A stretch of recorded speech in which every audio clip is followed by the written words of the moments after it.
Hey there! Welcome to Exposing the Hidden Reality. I'm Annette, career reinvention coach and caffeine-powered human.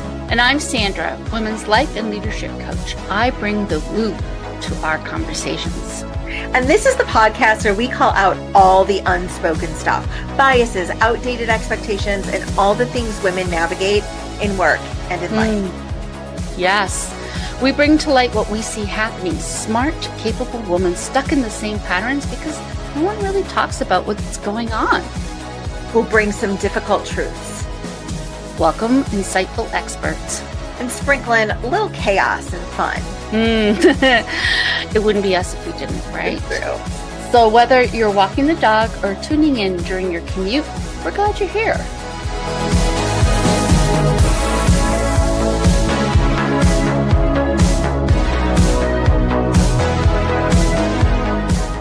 Let's do this. Let's do this. You want to do the let's do this together? Like 3, 2, 1, let's do this. All right, 3, 2, 1. Let's do this.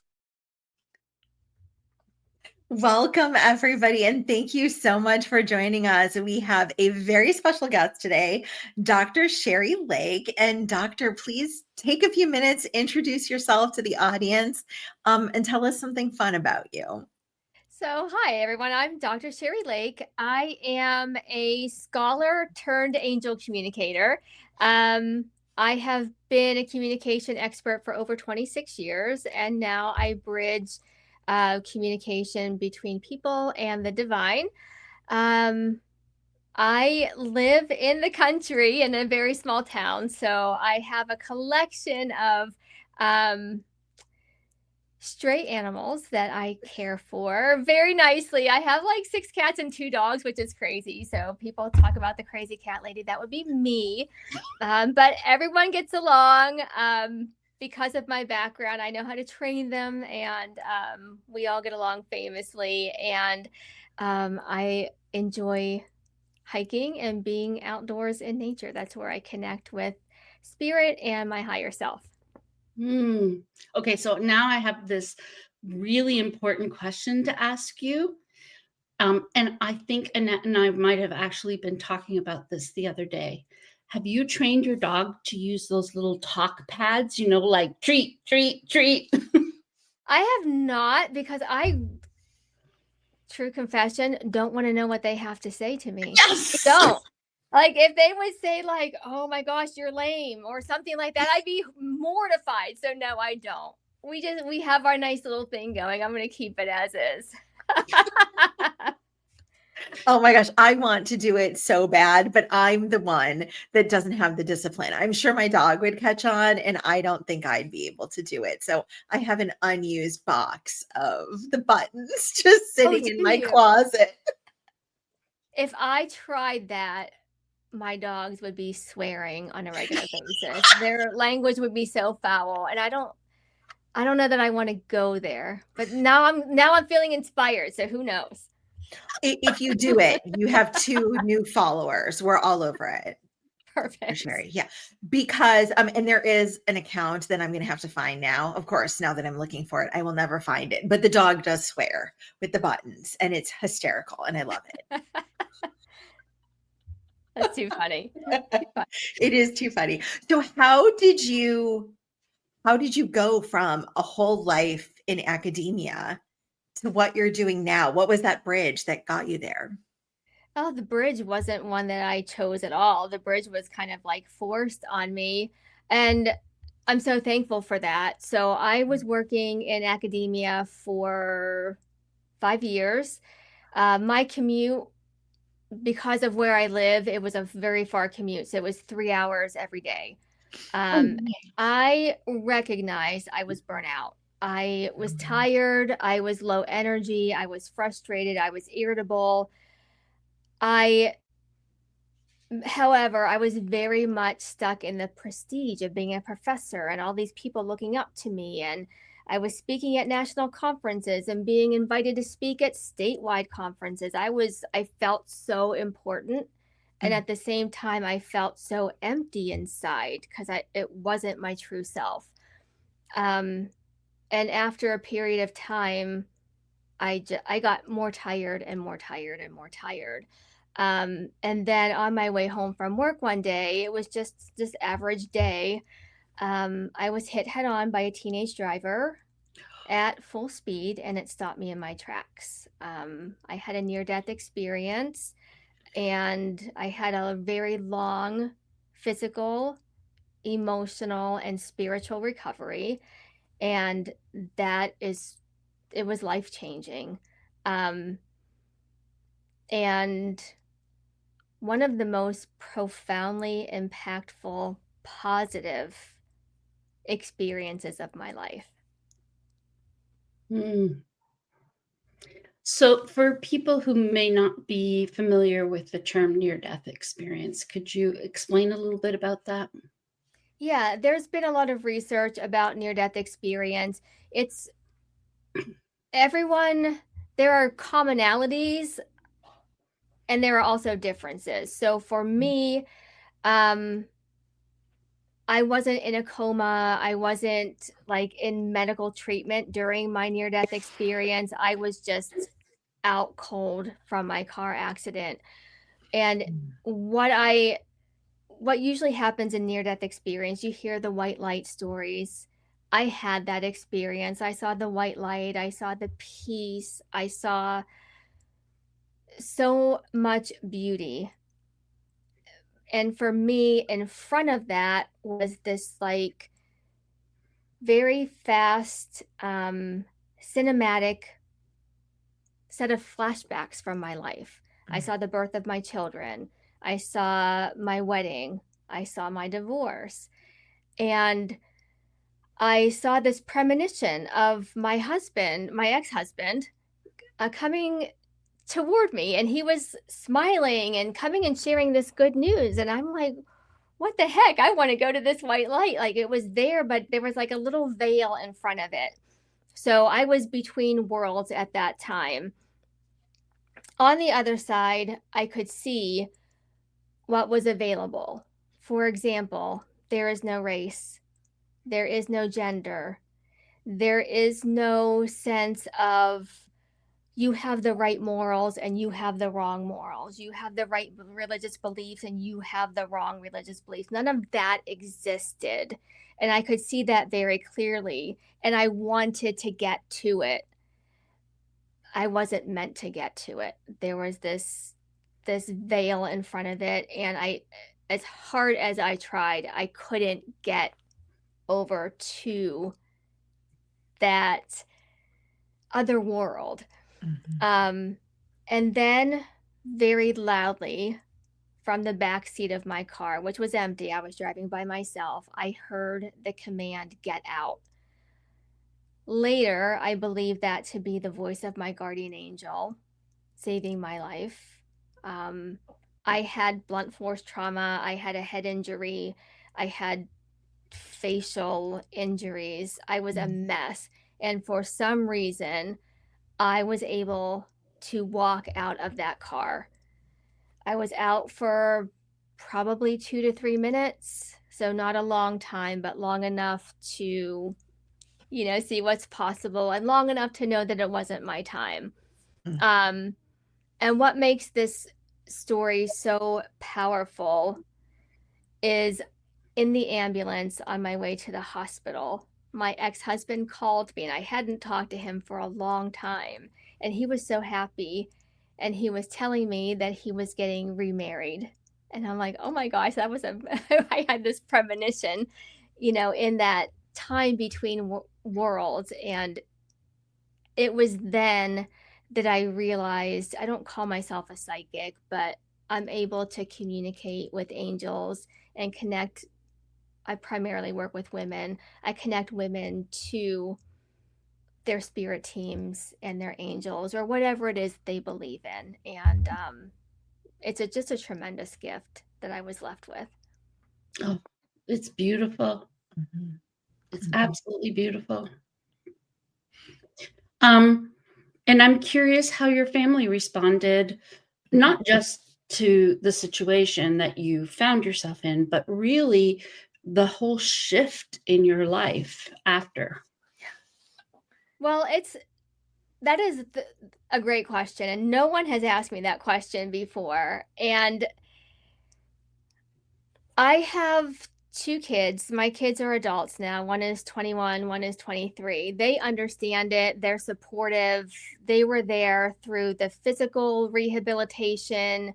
I couldn't take care of myself. I couldn't read. I was a I was a professor who couldn't read. I couldn't stand. I couldn't walk.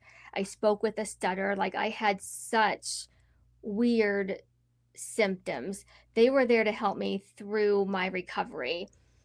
And they also know what I do now. The rest of my family, quite honestly, thinks I'm crazy. They don't accept it. They know that I'm different. But I come from a very religious family, and the acceptance for how I have changed and for what I know to be real for me and for thousands of other women that I work with, it's not there. And it's okay. I've come to accept it. And, when you're talking about divine connections, I believe everyone gets to choose what that looks like for them. Yeah. Mhm. And so, Dr. Sheri, am I understanding correctly that before the accident, this was not a gift that you had? That is a other really good question, Annette, because I did. When I was a kid, I saw my guardian angel at the foot of my bed. And I believe he was there to protect me. And he was very small, he looked like this mosaic. Do you know the old art projects that you used to do at school where you would make the mosaics out of like torn pieces of paper? He appeared like that. Sometimes he was at the foot of my bed, sometimes at the top of the stairs to keep me safe. I grew up in a very tumultuous household. So I knew my guardian angel was there. I was maybe 5 to 8 years old. And then I have 5 siblings. So I would wake them up and I'd be like, guys, there he is. Can't you see him? And they could not see him. So there was a level of shame and self-doubt around that. So I kind of, around 8, 10, 11, I just kind of put that off to the side. And then in my accident, I was reconnected. And it makes me so happy because he's always been there. For members of your audience who know about angels, especially guardian angels, what I have come to learn through my studies is they don't intervene unless you ask or unless it's a life and death situation.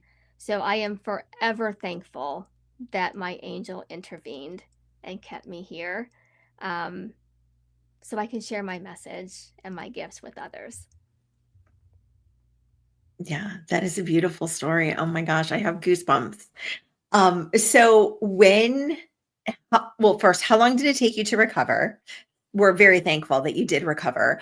And then when you were going through that process, is that when you started deciding that there was going to be a different way forward because it's the burnout that sort of landed you in a place where you were weak, right? When you had the accident and you were probably not at your best and strongest.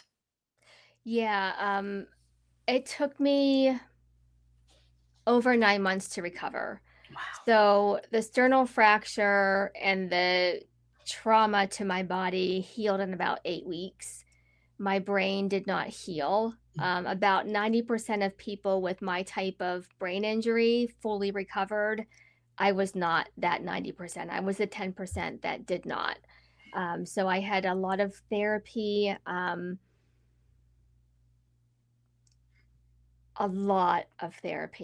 like 3 times a week for 9 months. And even then I wasn't at my fullest. And at the same time, I was also very stubborn because when I was getting my degrees, it was like the harder I worked, the faster I got the accolades. The harder I worked, the more recognition I got. So I tried that same strategy Mm. with my head injury. And every time I pushed, I set myself back. Mm. So my recovery was not linear. I would make some headway and then push myself and slide back, make some headway, push myself, slide back. And that was the process I was meant to go through, because what it taught me is that hustle, grind, and burnout is never worth it. That's the lesson I learned, and I'm so thankful for that lesson. Mm-hmm. Yeah. Mm-hmm. I think too, what we're taught is that we're in control. Mm. And what we learn when we go through something like this, we're not in control. Not only are we not in control, we have it's impossible for us to ever be in control. Mm. And so to resign ourselves to release that control and offer it to, spirit or a higher power, or to just be in awe of somehow this is going to work out in the way that it's meant to. That is not something that comes easy, because we're not taught that way. And so these types of experiences, I think, are really important for us to really learn to just sit and be. It's so hard to sit and be. That is one of the hardest things for high achieving women to do, but it is so necessary. When I think of self-care, I don't think about bubble baths and lighting a candle. I think about sitting and being and letting myself feel my feels, getting it out on paper. Sometimes I go out into my car and I just scream because it's a safe place. Nobody can hear me. Letting all of that stagnant energy move through. And you're right, we are not taught that. And because we're not taught that, what worked for me is not complete surrender at first. That seemed like too much of a gap for someone who was very like, oh, I have to control this and I should be getting better and I should, it's been 6 months and I'm still not where I should be. For me, it was just being willing to loosen my grip. What happens if I don't hold on to my desired outcome so tightly? Mm. And when I loosened my grip, what I found was what was waiting on the other side of control was so much better than what I even could imagine for myself. Mm. And I heard you say that magic, maybe it should be a curse word, is the should word, right?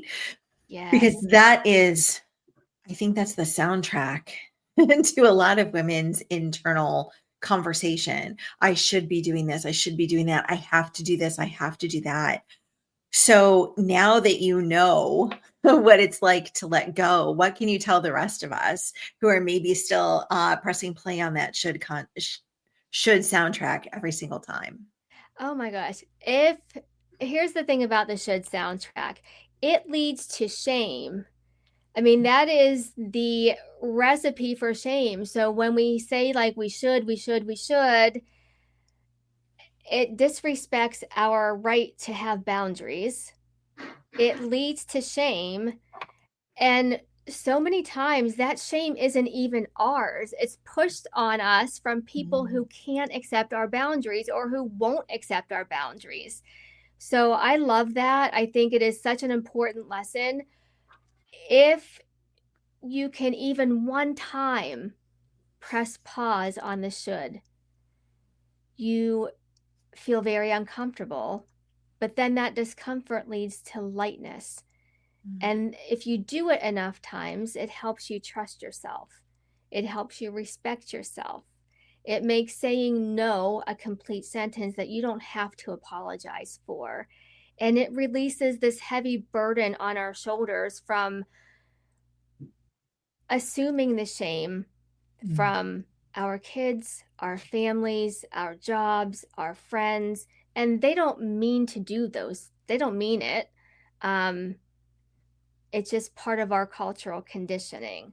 So if I am going to give someone a self-care tip, it's going to be to stop shooting yourself, because that's where the freedom lies. I mean, to have this feeling of lightness, because you have the ability now to change the shoulds to, do I really want to do this? Yes. And if the answer is no, that's it. If the answer is yes, then go ahead and do it. It gives you the authority and the agency to create the life that you're meant to live, because you're trusting your intuition instead of doing what everyone thinks you should do.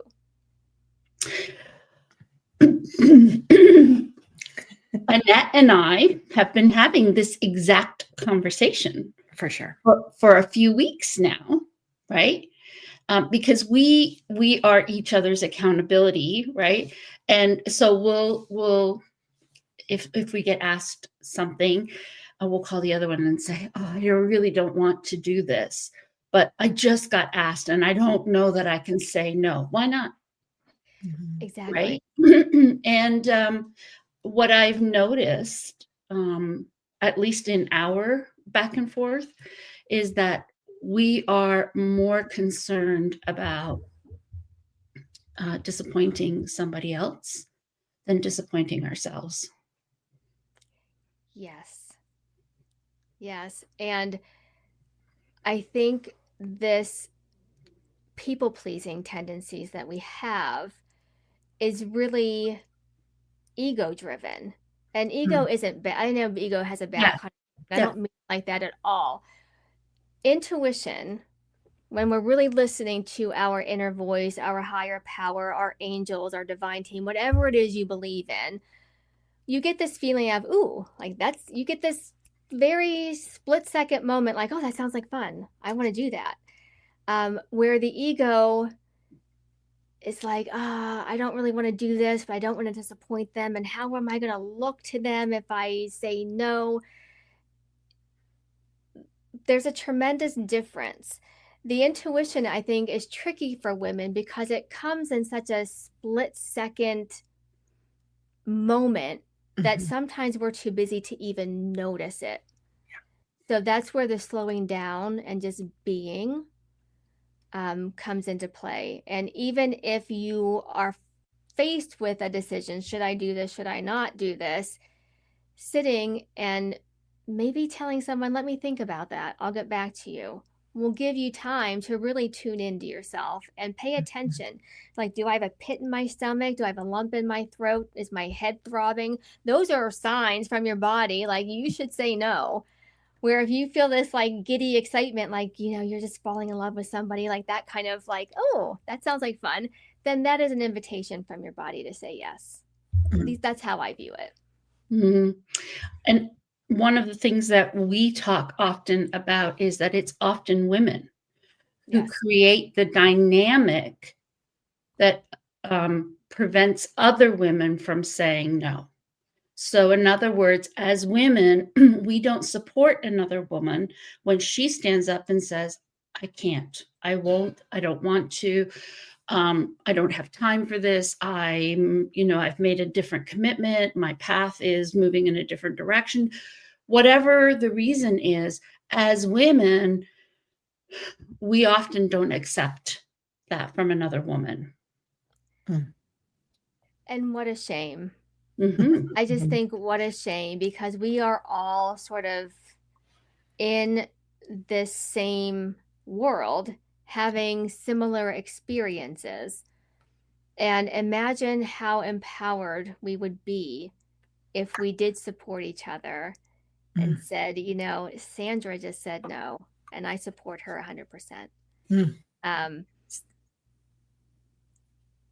if you are, I would say this, if you are not supported by the women in your circle, are those women really in your circle? Mm.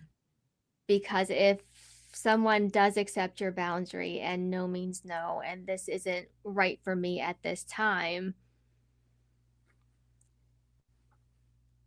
I think every woman deserves to be surrounded by other women who are supportive and uplifting rather than leading to that heavy shame, which feels like such a weight on the shoulders. That's my opinion. We share it. Yeah.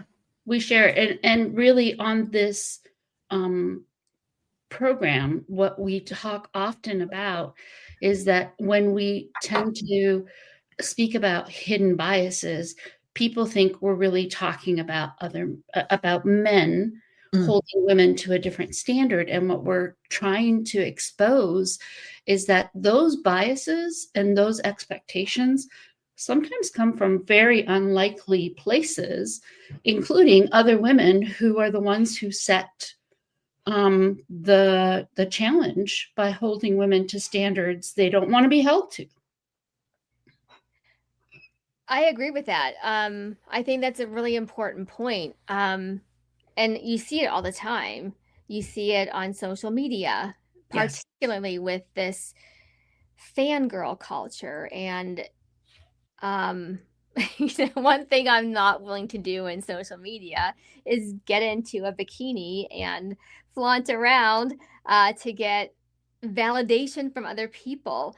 And I think that is one example of how we are conditioned to outsource our power. Yes. Our power is our divine wisdom. Some of us are creative. Some of us have this, like, I have this matriarch energy. How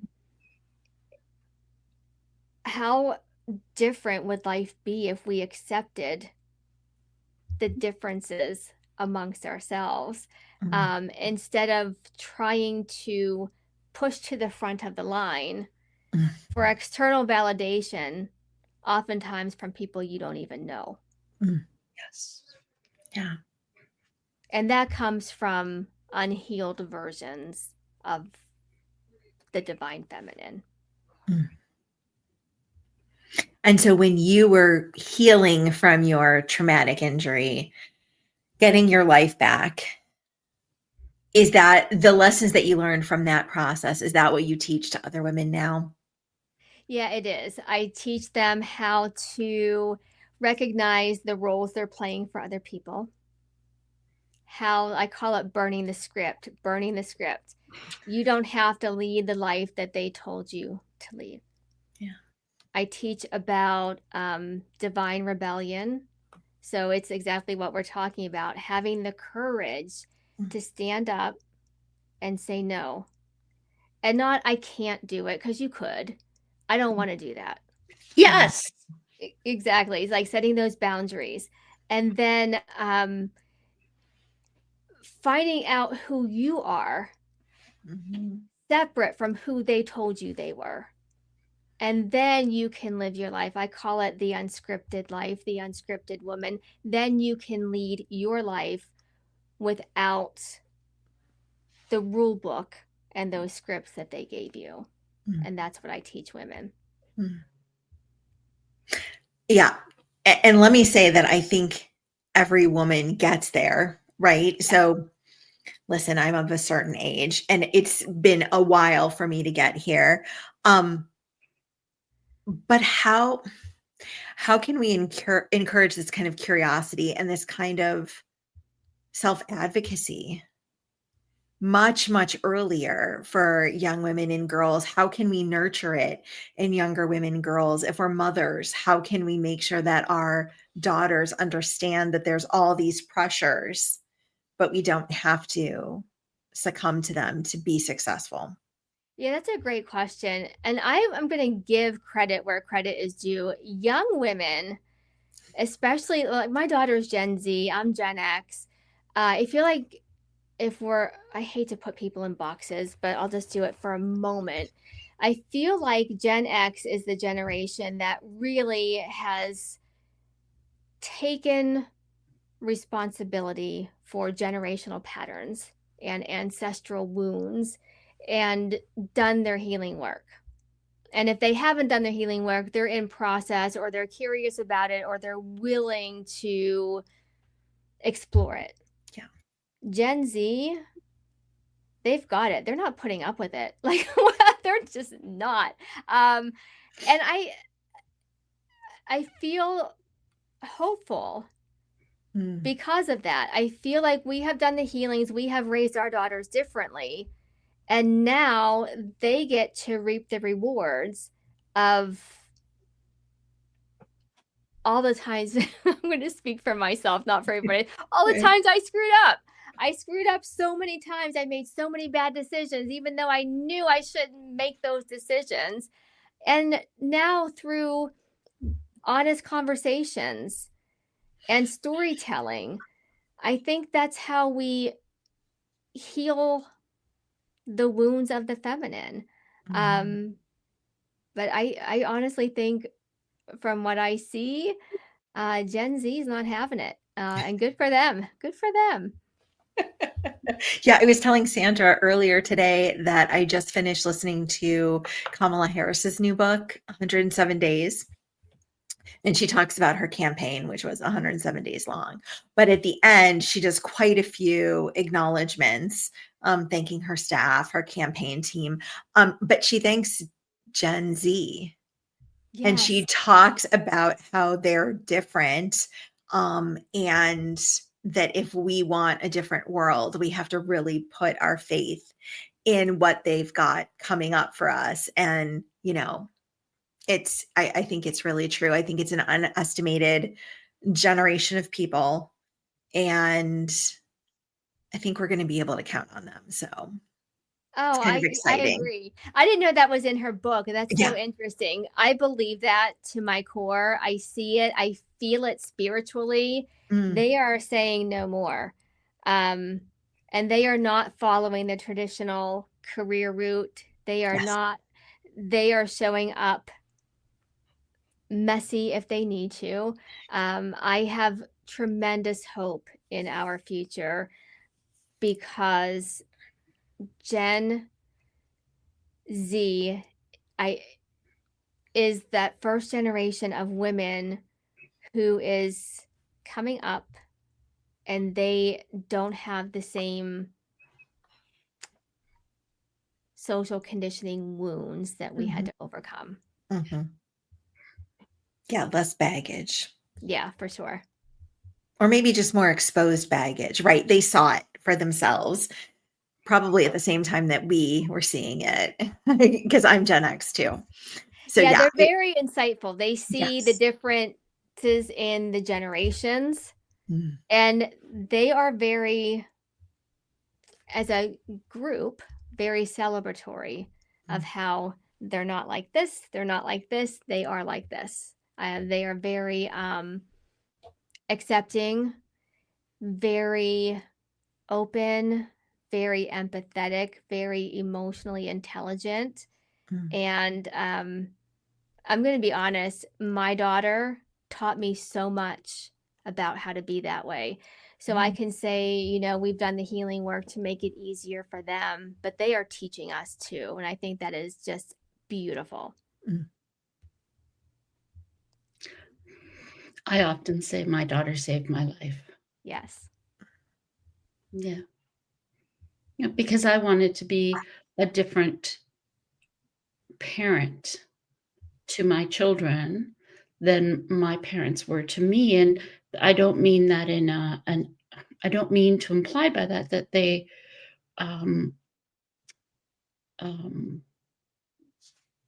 that they were bad.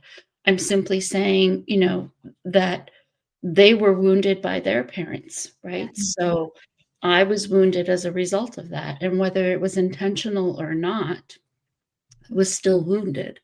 So I wanted to do better, which meant embracing and understanding how I really felt about myself, and really challenging myself to look at what has been passed down to me through generations in a different way.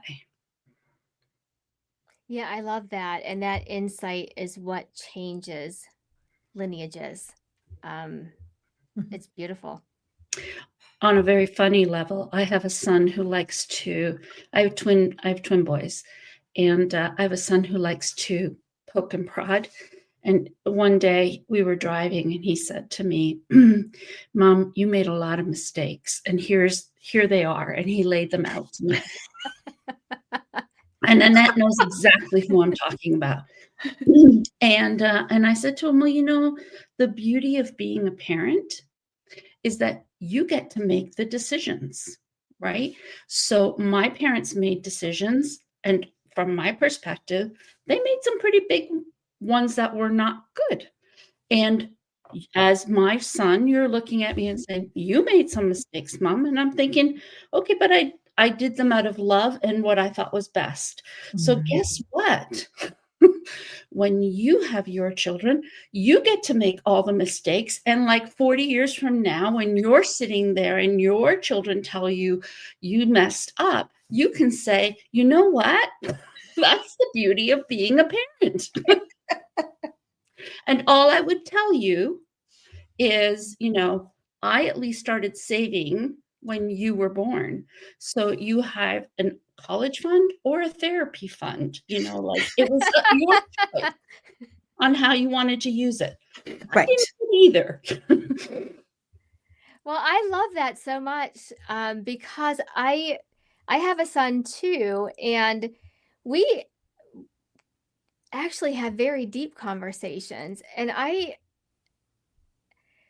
love that we can now be transparent with those tricky and sometimes triggering subjects. I know I have conversations with my son and I tell him why I did things certain ways. I apologize when I know that it was something that hurt him deeply. And through those conversations and that storytelling and sharing generational patterns, I think we're crafting timelines and stories that make sense to our kids. And because of it, they're not holding on to the baggage that we had to. Because my generation, we didn't talk about it. There were family secrets. You don't talk about these things. This stuff doesn't go outside the family. And now, through storytelling and through honest discussions, we're able to heal a lot of those family patterns. So I love that. So important. Yes. Yeah.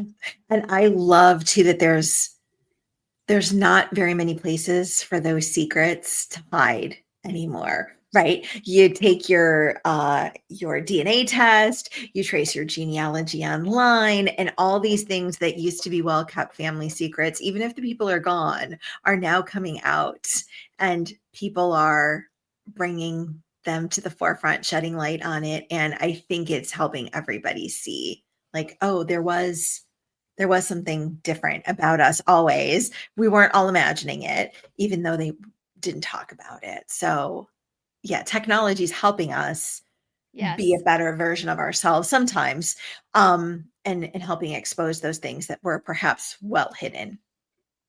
Yeah, I think that's amazing. And we talked about shame and carrying burdens early on in this conversation. When the secrets come out, it can be painful. It requires healing and repair, but the weight is gone. Yes. Secrets have no place if we're moving forward. Yes. Yeah. That's so beautiful. Really is. So one question about your healing journey, if we could go back there for a moment. Annette and I know several people who had life experiences similar to yours, maybe not as severe in that they didn't have near-death experiences, but certainly they had brain injury, trauma.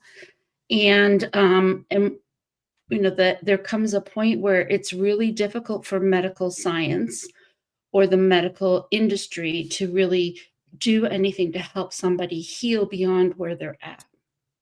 And that's when people usually find alternative therapies. Yes. And I'm curious, on your journey towards healing, at what point did that question or that line for you between science and mysticism or spirituality or energy, where did that come in your healing journey? And I know a lot of people struggle with this. The thing with a brain injury is, for me, I had other bones that were broken. So you can kind of immobilize those bones. They heal in a few weeks. You rest them because it is so painful to move, right? So if you have a broken arm, you put it in a cast, 6 weeks, you're good to go. When you hurt your brain, the only time it rests is when you sleep. But brain injuries cause sleep disturbances, so sleep becomes this luxury that if you get it once in a while, you're so I remember being so excited, like I can sleep, because most of the time it's your nervous system is so out of sync while it's trying to heal that you just can't sleep. And about 6 months into my recovery, I was really frustrated that I wasn't getting better. I still had a lot of neck pain, shoulder pain. My balance was terrible.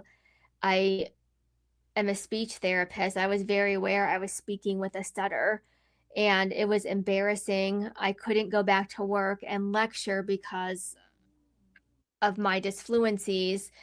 And then I really couldn't read either. And all of those things seemed insurmountable. So I stuck with the therapies that helped those symptoms.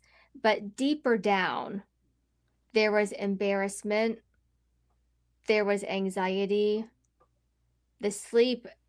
I wasn't willing to take a pill for the rest of my life to sleep. So that's where I started to study my own recovery with the same rigor that I used to study for my doctorate. I kept a journal, and I still have them, about what worked, what didn't. I became certified in yoga. I became a certified somatic practitioner. I became certified in breath work. I became certified in meditation, Reiki, all of the things. So I think I'm going to use the word I want to use, the lie of traditional medicine is you have to go through these Western modalities and take a pill. And if they don't work, we've done the best we can.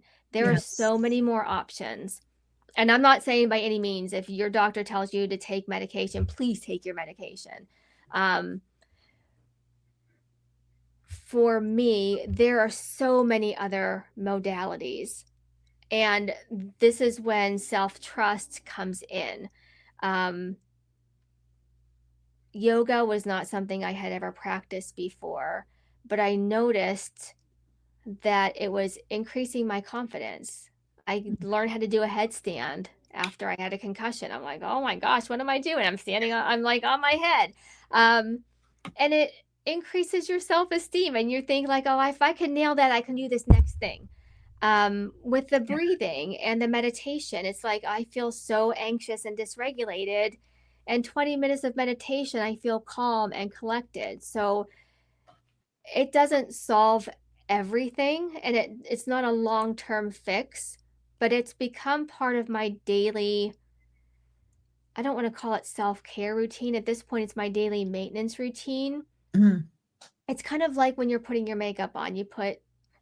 I don't do a very lot of makeup, but you've got your toner, you've got your moisturizer, you've got your SPF, and you've got your foundation and all of the setting spray. It's the same way with these other modalities that keep us going. I've got my meditation, I've got my yoga, I've got walks in nature, I've got animals. When I'm dysregulated, I have one cat who knows I'm dysregulated. She comes up on my chest and she purrs. And that is it's so healing. And there's research around that. So people call it woo. I don't think of it as woo. I think of it as outside the confines of Western medicine. So for people who are struggling with head injury, I would encourage to try some things. It's kind of like try them on and see if they fit. If they fit, keep them in your toolbox. And if they don't fit, feel free to just return them. You know what I mean? Because just because they say you have reached your maximum doesn't always mean that that's true. It just means you've reached their maximum from what modalities they can provide. Yes.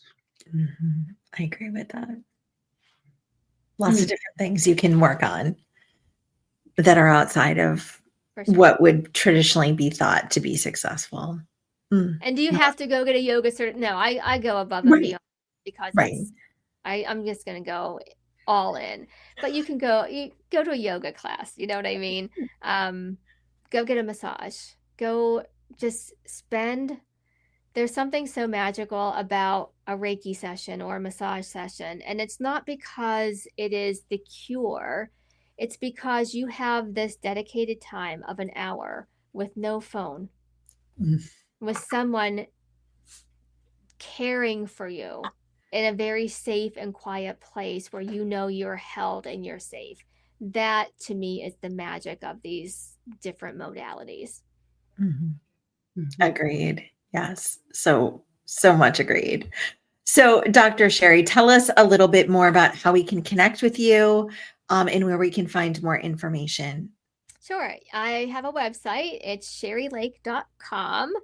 And I have my Instagram handle is Dr. Sheri Lake. And I share lots of tips about burnout, about self-care, about the angels, about the divine. So that is the best place to reach me. And I have a couple of freebies on my website. I have a free quiz and lots of resources that are available to women. And if anyone has any questions or wants to reach out, I will answer emails. I will answer DMs. So please reach out to me. I'm happy to talk about this and help people along their healing journeys. I think the beauty of being a woman who has done the healing work is I go first and then I get to help the people that are coming behind me. So I encourage your listeners to reach out if they feel called. I love this. Thank you so much. I could keep going until tomorrow talking with you. Annette knows that I'm not lying. Like I really Thank you so much for sharing your experience, first of all, and being so honest and transparent about it. And then secondly, I love that you say you reach back and help somebody else that's going through the same thing, because that is also extremely healing to careers, lives, women in general. So thanks again, Dr. Sheri Lake, everybody. Appreciate your time. Thank you.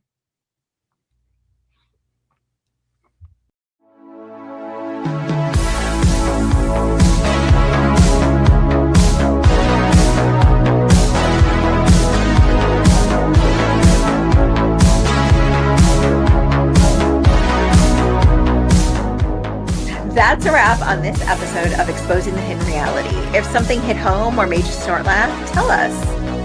Seriously, we love hearing from you. Message us, tag us, or send us coffee. We love coffee. And hey, leave a review. It helps more women find us and boosts our egos. Which are like fragile, like suspiciously fragile. True. All right, until next time, keep questioning, keep growing, and if all else fails, blame the dog. See you next time. Wait, did we stop recording? No, we're still here. You have to push the red button. Red button. Cool. Just eternal podcast. Bye. Bye.